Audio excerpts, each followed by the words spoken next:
शुक्रवार 17 नवंबर 2023 से लोक आस्था का महापर्व छठ शुरू हो चुका है, जिसका समापन 20 नवंबर को किया जाएगा। 4 दिनों तक चलने वाला ये पर्व सभी के लिए बहुत खास है। छठ पूजा न केवल बिहार में बल्कि देश के कई राज्यों में भी बड़े धूमधाम से मनाई जाती है। इसे साल के सबसे बड़े त्योहार के रूप में मनाया जाता है। जैसे कि आपको पता होगा कि कल हमने आपको हमारे चैनल के माध्यम से इसकी शुरुआत नहाय खाए के बारे में बताया था। तो चलिए इसी कड़ी में आइए जानते हैं कि छठ महापर्व के दूसरे दिन यानी खरना का किन बातों का ध्यान रखना चाहिए।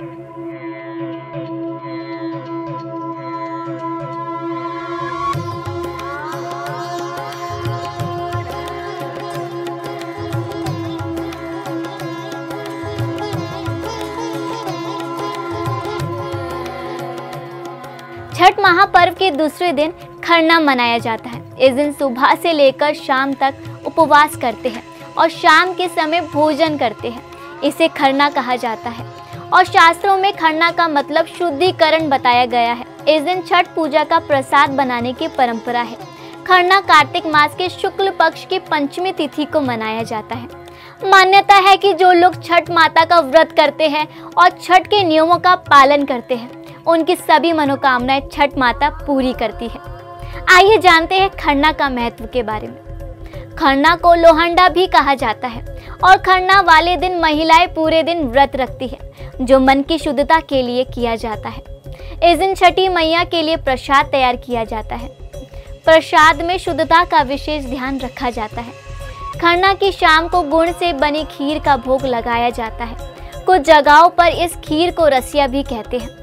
खास बात तो यह है कि माता का पूरा प्रसाद मिट्टी के चूल्हे पर तैयार किया जाता है। प्रसाद जब बन जाता है तो सबसे पहले व्रती को दिया जाता है। उसके बाद पूरे परिवार प्रसाद का आनंद लेते हैं। इस दिन भगवान सूर्य की भी पूजा अर्चना की जाती है और व्रती छठी मैया के गीत भी गाते हैं। खरना में खीर के साथ दूध और चावल से तैयार किया गया पीठा और घी चुपड़ी रोटी भी तैयार किया जाता है। इसके साथ ही छठ का प्रमुख प्रसाद ठेकुआ भी तैयार किया जाता है। खरना वाले दिन व्रतधारी मानसिक तौर पर निर्जला उपवास के लिए तैयार होते हैं और इसे पूरे व्रत में शुद्धता बहुत महत्वपूर्ण है। आज शाम के समय खीर का प्रसाद ग्रहण करने के बाद ही व्रती लगभग 36 घंटे किए जाने वाला निर्जला उपवास शुरू होता है और अंतिम दिन उगते सूर्य को अर्घ्य देने के बाद व्रत का समापन होता है। खरना के साथ शुरू होगा निर्जला उपवास। नहाय खाए के बाद 18 नवंबर यानी आज के दिन खरना के साथ ही 19 की शाम को डूबते हुए सूर्य और 20 को सुबह उगते हुए सूर्य को अर्घ्य किया जाएगा। उगते हुए सूर्य को अर्घ्य देने के बाद छठ व्रती उपवास का पारण करेंगे। सुबह उगते सूरज को अर्घ्य देने के बाद हर व्रती अन्न जल ग्रहण करेंगे। इस पर्व का मुख्य प्रसाद ठेकुआ होता है, जो आटे का बनता है। इसके अलावा भूसवा यानी चावल के आटे का लड्डू भी चढ़ाया जाता है। खरना के दिन सारा सामान शुद्ध घी में बनाया जाता है। तो चलिए अब हम जानते हैं कि छठ पर्व के दूसरे दिन क्या नियम होने चाहिए। खरना वाले दिन घर में साफ सफाई का विशेष ध्यान रखना चाहिए। इस दिन बनने वाला प्रसाद को चखने की भूल ना करें।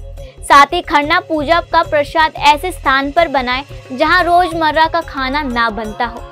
छठ पर्व के दिनों में घर में प्याज और लहसुन का सेवन ना करें। छठ का व्रत रखने वाली महिलाएं उन्हें पलंग या चारपाई पर नहीं सोना चाहिए। वह जमीन पर कपड़ा बिछाकर सोए। व्रत कर रही महिलाएं याद रखें कि सूर्य को अर्घ्य दिए बिना किसी भी चीज का सेवन ना करें। तो चलिए मैं आपसे विदा लेती हूँ और मिलती हूँ कल छठ पर्व के तीसरे दिन। नमस्कार, जय हिंद।